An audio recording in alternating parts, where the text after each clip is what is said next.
Now, here's the thing, right? Like once we kind of identify the feelings and we know the triggers, like what the fuck do we do with burnout? Like, how do we navigate it?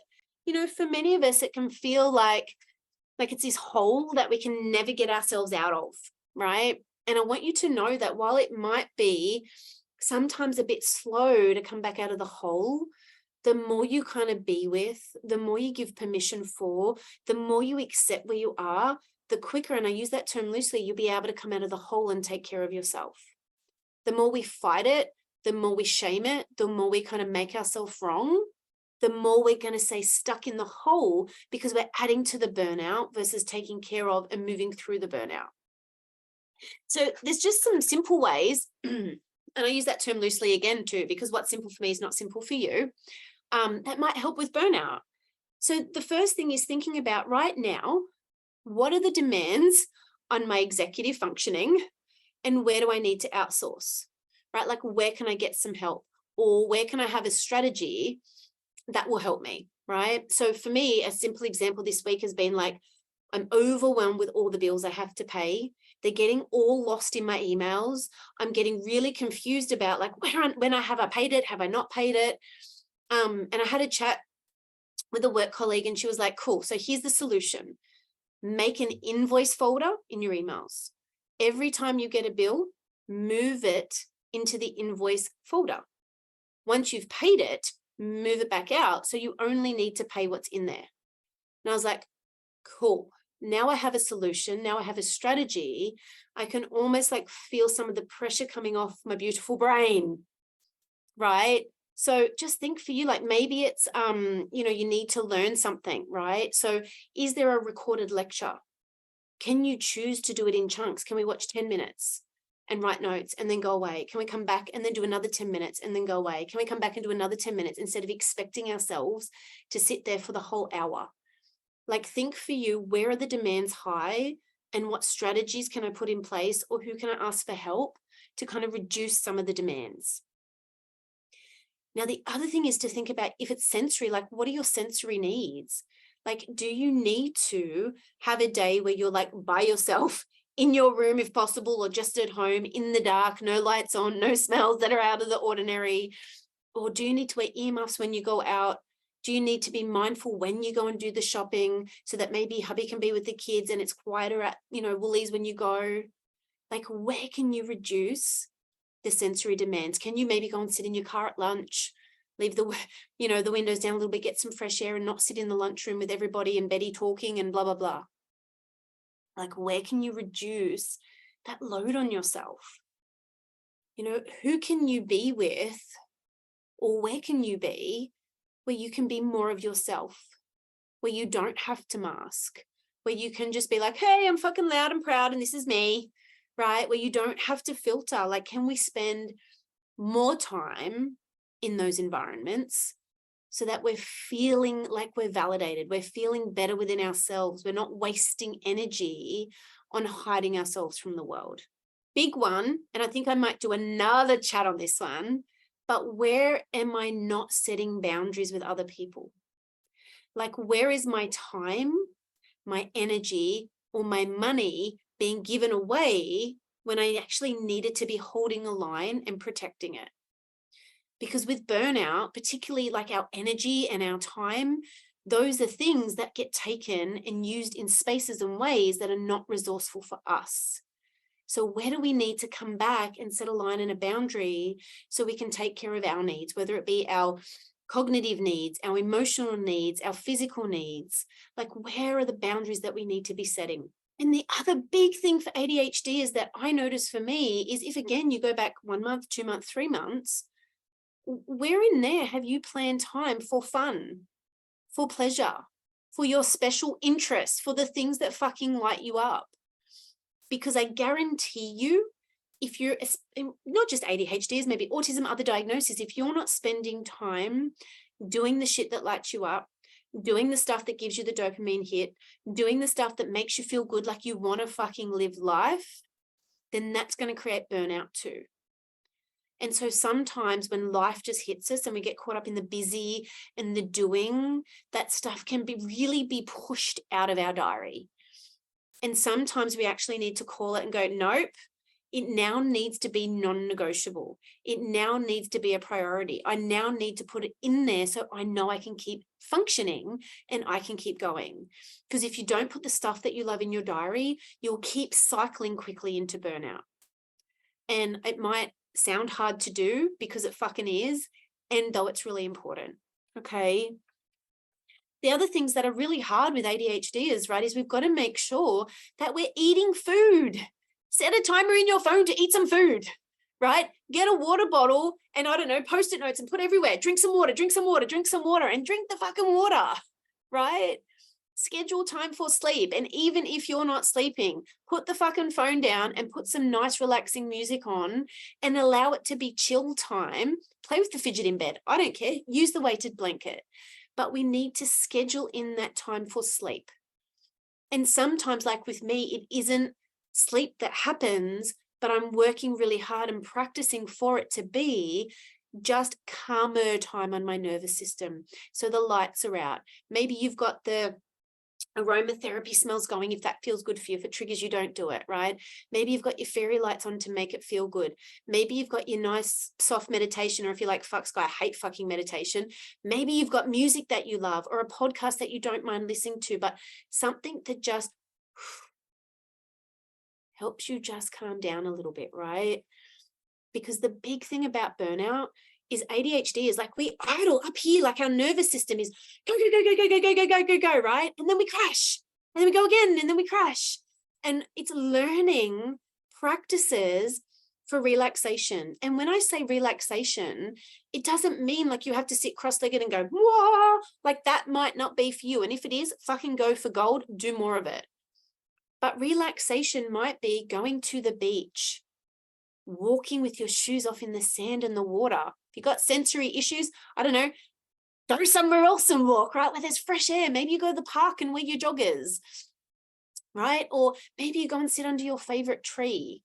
Or maybe, I love this, like is I will sit in my car, it sounds weird, for like about 10 minutes before I come into work because it's just the window down, it's quiet. Whew. It just helps me like relax. And sometimes too, when I get home before I go inside to the 4 kids and the hubby and the dogs and the rabbit and the lizards and the bird, right? Like I will just sit in my car with the window down again and just breathe.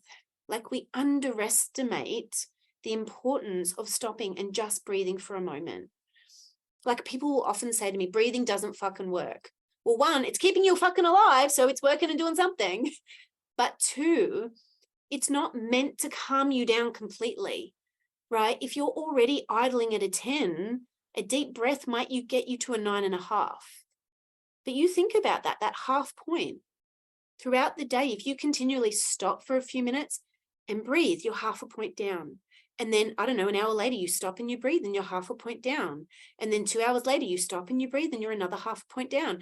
You're 1.5 points less, right? I don't do math well, but that's less than fucking 10 when you get to the end of the day, right? It's not about it working to get rid of overwhelm. It's about it trying to stop you from getting there as quick as you are.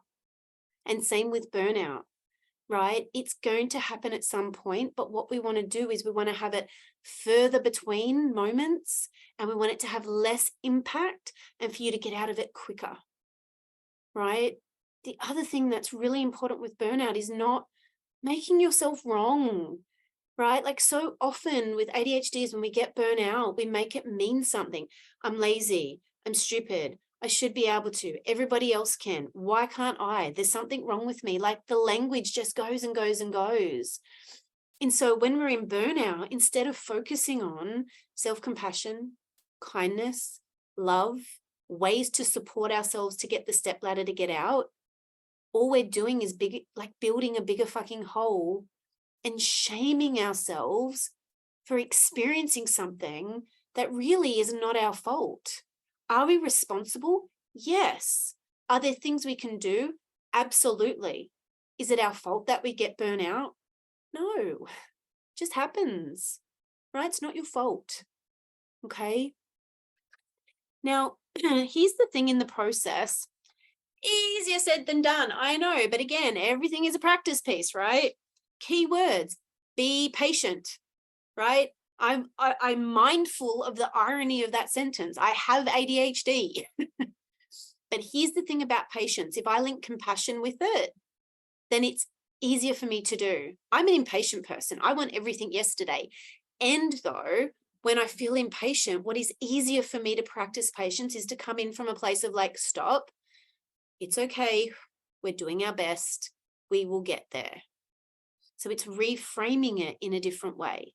Remembering that recovery from burnout, it's not a straight line. It's not like if we do all the right things, we're going to be better. It's like, no, it's like this wiggly line that, it moves around, and some days you feel better, and then it's one step back, and then it's 4 steps forwards, and then it's 2 steps back. And unfortunately, that's human. It's messy and it's clunky. But the more we practice it, the more awareness we bring to it, the more we'll know what we need, right?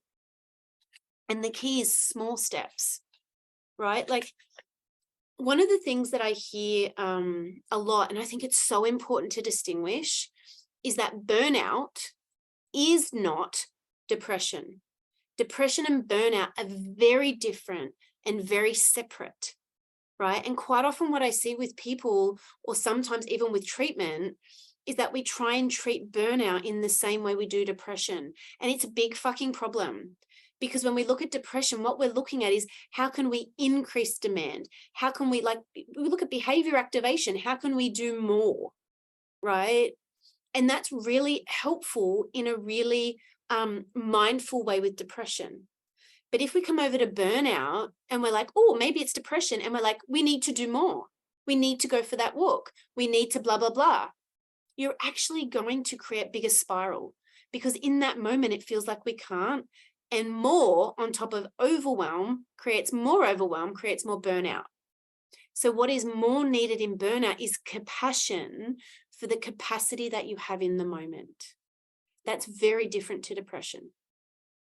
Now, the other thing that can be problematic if we're treating burnout as depression is about reframing, right? It's about cognitive restructuring when we're going into like catastrophizing and I can't, and I'm never going to be good enough, and this is really horrible, and blah, blah, blah, blah, blah, right? Like, reframing helps us see things as they are, not worse than they are with depression, right? So it's almost like we're like, calm down, life is not quite as bad, like we're okay.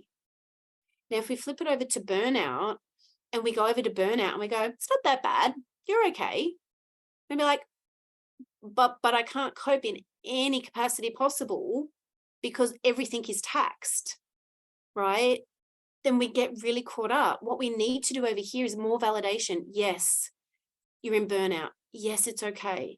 Yes, you are really taxed. Yes, you do need to take care of yourself. Yes, it's okay to slow down. Yes, it's okay to do a little bit less right now, right? It's validating this, right? Like, depression requires us to have, like, be mindful of capacity too. Don't misunderstand the sentence.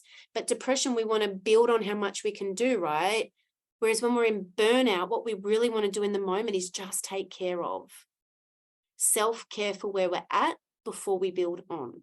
Yeah? Really important. So what I want you to take away from this whole conversation, really, and if this is the only thing you hear from me, is that ADHD burnout is real. It requires you to really be mindful and start to check in with, how am I thinking? How am I feeling? How am I emotionally noticing what's going on? What am I doing? Right? And really start to get clear on when we're getting to a point of not being able to cope.